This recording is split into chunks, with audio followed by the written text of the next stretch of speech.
Hey y'all, Robin Sonis with Campbell and Brannon, and I am here to talk to you very briefly about some of the mid-year changes to the 2025 GAR contract. So there are a number of changes this year, none of them really earth-shattering, but I did want to point out to you a few that we thought were those top changes for mid-year so that you can be in the know as you are writing those contracts with your clients. So first of all, a change regarding earnest money and seller's remedies. So the contract now explicitly states that where a buyer fails to tender earnest money and then defaults under the contract, the seller still has the right to the earnest money. And if the buyer does not provide the earnest money to the seller, then the seller has the right to sue the buyer for that earnest money.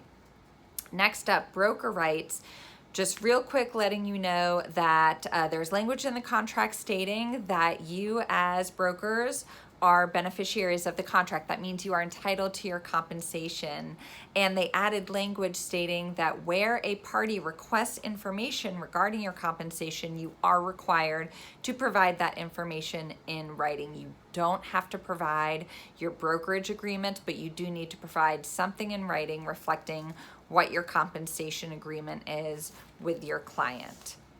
Another change, one that we are a fan of, is to the section of the contract regarding delays caused by states of emergency. So as you all remember, earlier this year, there was a new addition to the contract that extended all timelines within the contract where a state of emergency was declared in the county in which the property was located.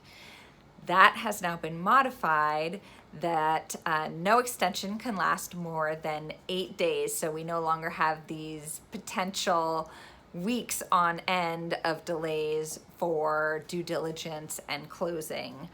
They've also clarified that the states of emergency section only applies where there is a state of emergency declared after binding agreement date. So if you go under contract during a state of emergency, then those extensions and timelines do not apply to you.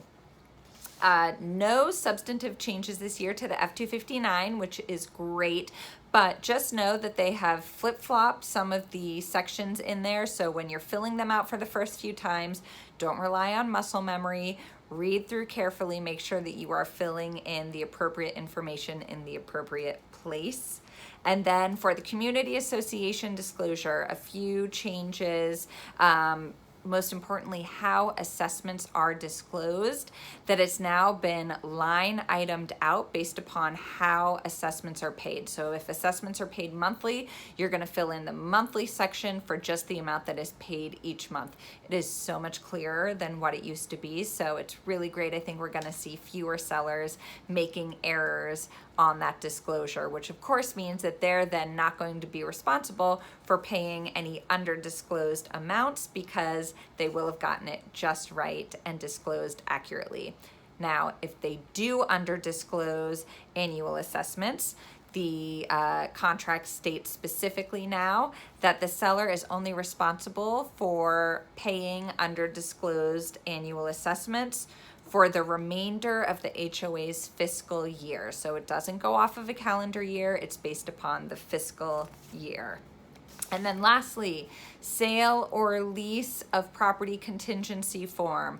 This has been updated. It now requires that the buyer provide notice to the seller once the buyer goes under contract on the sale of their current home. And at that time that they provide that notice, then that new agreement on the current home becomes the existing pending contract under that contingency form and is then applicable for all of the language within that form. Y'all, if you have questions on any of the changes or anything else contract related, please reach out to any of the attorneys at Campbell and Brannon. We are here to help you so that you can go out there and be the best you can be for your clients. Thanks so much and can't wait to see you at the closing table.